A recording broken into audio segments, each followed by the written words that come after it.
Assalamualaikum warahmatullahi wabarakatuh. Perkenalkan, nama saya Arzeti Dwi Fatika Sari dari kelas 1D Budidaya Perikanan.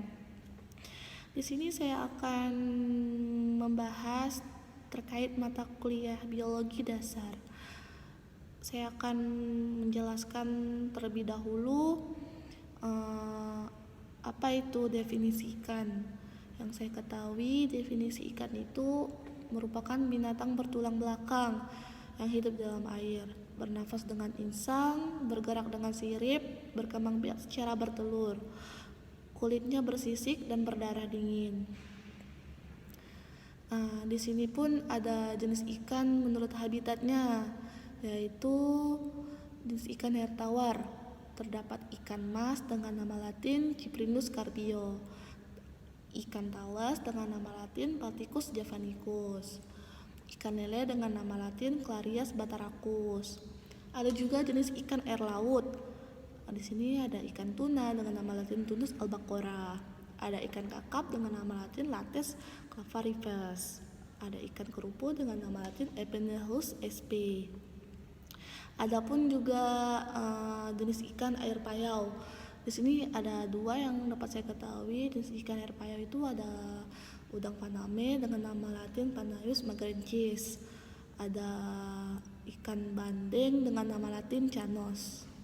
Baiklah, lanjut pada klasifikasi hewan. Sedikit yang saya ketahui tentang materi klasifikasi hewan ini, yaitu di sini membahas tentang kingdom Animalia, yaitu merupakan organisme eukariot multiseluler, tidak memiliki dinding sel dan klorofil, memperoleh makanan dari organisme lain atau autotrof.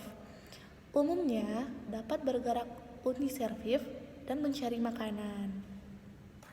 Lanjut pada pembahasan materi Pisces. Yang saya ketahui pada materi Pisces ini yaitu terdapat habitat di hampir semua genangan-genangan air yang berukuran besar, baik air tawar, air payau maupun air asin. Di sini terdapat ikan bertulang rawan atau Chrodichites, biasa disebut dengan nama ilmiahnya. Nah, yang merupakan kelompok ikan yang tubuhnya bertulang rawan, seperti ikan pari, ikan hiu. Itu merupakan kelompok-kelompok ikan yang bertulang rawan. Adapun terdapat salah satu struktur tubuh yaitu pada hematozoa. Nah, di sini hematozoa pun memiliki 3 struktur tubuh. Yaitu yang pertama simetri atau tidak bersimetri. Itu contohnya tuh pada polifera. Yang kedua radial. Radial ini bisa dibilang dengan bagian tubuh yang tersusun meningkat. Jika bagian tubuhnya dipotong, akan menghasilkan potongan yang sama. Contohnya tuh Coelenterata. Yang ketiga bilateral. Bilateral ini merupakan hewan yang tubuhnya tersusun bersebelahan dengan bagian yang lainnya. Misal tuh contohnya tuh Platemythicus sampai dengan Vertebrata. Lanjut pada materi ichthyologi atau taksonomi ichthyologi.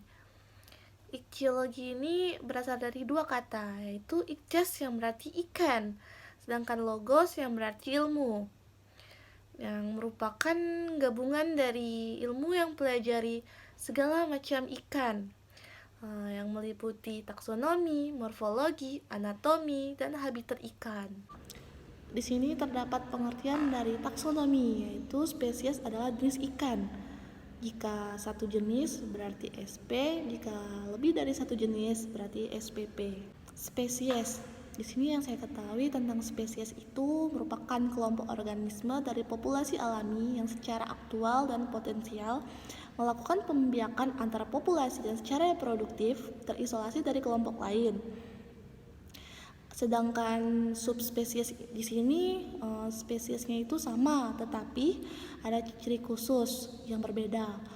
Sedangkan subspesies di sini memiliki spesies yang sama, tetapi ada ciri khusus yang berbeda. Terdapat 2, yaitu spesies monotipis. jika suatu organisme hanya terdiri dari satu spesies atau tidak mempunyai subspesies. Yang kedua, spesies politipis. Spesies politipis ini merupakan suatu spesies mempunyai dua atau lebih dari subspesies. Baik, lanjut pada materi morfologi. Di sini materi morfologi yang saya ketahui terlebih dahulu yaitu ilmu yang mempelajari tentang bentuk organisme, terutama hewan dan tumbuhan yang mencakup bagian-bagiannya. Bagian tubuh ikan punya pola dasar utama, yakni kepala dan ekor serta sirip-sirip. Oke, sesuai dengan definisi morfologi yang saya jelaskan tadi, di sini kita dapat menjelaskan dari bentuk tubuh ikan. Pada umumnya itu bilateral simetris, yang artinya bila dipotong secara sagital, maka bagian kanan dan kiri akan memiliki bentuk yang sama, yaitu yang mirip dengan bayangan, cermin atau mirror image.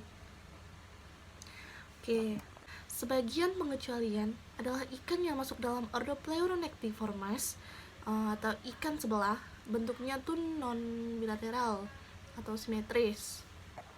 Dalam fase daur hidup ikan mengalami perubahan bentuk yang disebut metamorfosis, terutama selama fase larva mencapai fase juvenil atau juana. Next, masuk pada materi keanekaragaman ikan. Yang saya ketahui di sini pada bentuk tubuh ikan, yaitu ada kepala, tubuh, ekor. Di sini terdapat simetris bilateral dan tidak simetris bilateral. Baik, kita kembalikan kepada definisi morfologi tadi. Karena mengapa kita kembalikan kepada definisi morfologi tadi? Karena di sini kita membahas tentang bentuk tubuh ikan. Di sini terkait pada definisi morfologi karena dalam arti definisi morfologi ini bentuk organisme yang mencakup pada bagian-bagiannya. Terkait kita membahas tentang badan ikan, mulut ikan, serta ekor ikan. Baiklah, sekian dan terima kasih atas penjelasan materi sedikit yang saya ketahui tadi. Wassalamualaikum warahmatullahi wabarakatuh.